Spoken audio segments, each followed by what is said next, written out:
February is the month of love, and it's important that online daters know how to protect themselves in the digital dating space.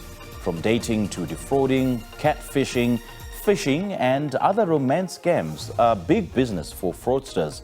Carey van Vlaanderen, the Chief Executive Officer at ESET Southern Africa, joins us now via Zoom to share more on how to spot red flags and the difference between being deeply in love and knee-deep in debt. Very good morning to you, Carey. Thank you so much for joining us. Welcome. Morning. Wonderful to be chatting to you. It's an absolute pleasure having you join us this morning. Now, what are some of the red flags of online dating scams? What should we look out for? It's quite difficult to be looking in the month of February of love and having to worry about things like this. But I think nothing really has changed over time, except that now it's gone digital. So for us, massive red flags in any relationship, whether it's online or if it's in person, is asking for too much information up front. So if somebody's asking you for your ID number, that's absolutely not necessary. That for us at ESET is a huge red flag. Also things like declarations of love really early up front in the relationship. And again, it's really sad. All of us are looking for love and all of us deserve love. But declarations really early in the relationship really are something you should worry about and really be careful for. Of course, the biggest one, and this is what most con artists, whether they're the old school con artists or the Tinder swindler type con artists or the digital online dating con artists, they're looking for money. And that is the main aim, is they're looking for some kind of financial gain. And it's, like I said, it's evolved over the years. But, in time, it's to now even cryptocurrency is used as a scam. But to me, it's all the same similar red flags that you'd have to watch out from the beginning. The traditional con art is kind of like in a pyramid scheme. And I suppose the most, prominent is catfishing. So how is catfishing, phishing and other romance scams big business for fraudsters? So phishing, and that is the PH phishing, not the normal phishing with the fishing rod. That's been around for a long time, and that really is just luring somebody into doing something they shouldn't do. Now, catfishing is similar, and funny enough, I heard on the radio the other day the Cape Townians calling it crayfishing, but it's actually catfishing. So the catfishing really just, I thought it was a wonderful analogy, and I'll never forget it. Right. So catfishing really is just pretending to be somebody else. And again, it's similar to old school scams, somebody pretending to be somebody they're not. Although online, it's so much easier. So you're getting people impersonating somebody they're not. And for example, creating a persona online with the really beautiful picture of a model that, if you just took the time to quickly Google that picture, and you can do that in Google, you can pop the picture into Google and just load it up and it'll see and say, is it a model? Is it a legitimate person? So they're creating a fictitious persona. And of course, then they're luring you in to hook you in and of course, then move over to some kind of financial scam, which of course is happening every day, all day, often. Now, just share with us on some of the terror groups who've been targeting South Africans to finance their criminal acts through romance scams. It's very scary, isn't it? Yes, it's absolutely scary. And this has kind of been picked up by the South African Banking Association, and I'm glad they're really actually quite advanced in South Africa. Like, when you log on, you'll have some kind of authentication in your banking. But this is slightly different. It's using dating online scams, and unfortunately, another version of a scam for victims is quite traumatizing, and it's called sextortion. So what they will do is, instead of just normal catfishing, they will lead you into a relationship and obviously try and get you to share some kind of either intimate details or photographs. And of course, this is really difficult for people once they then are blackmailed by these people.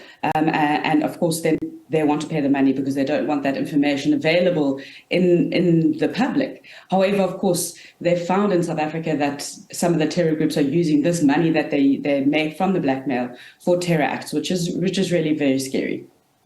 So how can people pick up that they're actually being scammed? Yeah, they always go back to the saying, and we always say it at ESET, too good is to be true. And it's quite a nice basis to remember, because number one, if somebody is extremely good looking, it doesn't mean you just don't deserve somebody like that, but double check that the pictures, like I mentioned before. You also can do a normal traditional Google scan and check on somebody like you normally would do, a little bit of what you would call checking up online. And these kind of love discussions that come up in conversation and early declarations will soon quickly move to some kind of request for money. So, hey, I'm really upset. My mom's sick and I need some money to take care of her. And of course, you're just in love and you really want to help that person. And of course, straight up front, you're giving somebody money. Many people have watched the Tinder swindle, and that's what happened in that version. And the females were often very much taken up by these love, absolute under-designed love. And of course, they didn't end very well. So really don't send anybody any money if you can, and make sure the best thing is don't share any private information. Really, that's important. You know, there's this misconception, Carey, that those who fall prey to these, online dating scams are likely to be single women or sometimes older women with money. But I suppose it can affect just about everybody, hey? Yeah, I actually had this chat with my friend yesterday, and I think we put it down to those that are more wanting to get into a relationship really quickly. And of course, people would say females are more vulnerable because possibly physically in the past it was more about vulnerability in that sense. But absolutely, I think dating apps are a wonderful way of the future. Like most of the internet, gives us wonderful freedom to enjoy things in different ways. But of course, there's a lot to be scared of. And perhaps you can turn it on its head and say, if you're really worried about knowing somebody, try and actually meet them in person rather than doing it online. But absolutely, these apps are doing amazing things to ensure the safety of their users. They have amazing privacy settings, which although is really difficult to take the time and set them up, it really is worthwhile in protecting your privacy too. And when you're in the app, you can stay in the app and be protected. You can report people there. Majority of them now have ways in which you can go incognito, so you really can make sure that only the people you want to be seeing your information can see you. So stay in the app, but if you aren't going to be staying in the app, make sure if you want to try and meet a person, you do it with a mate or with a family member in a public place. And of course, then you can verify that they are the correct person. And which sites, is one likely to get scammed on? There is absolutely no specific place that is more vulnerable than the other.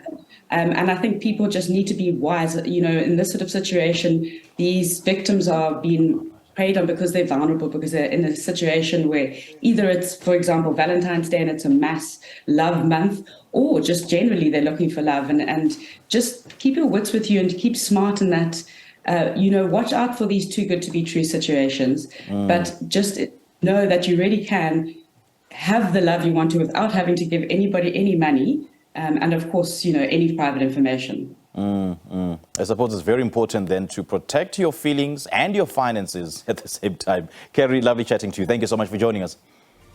Have a wonderful morning. You too. Thank you. Thank you so much. Well, dating sites, of course, can be a wonderful place to meet new people, make connections, and fall victim to dating scams involving romantic con artists.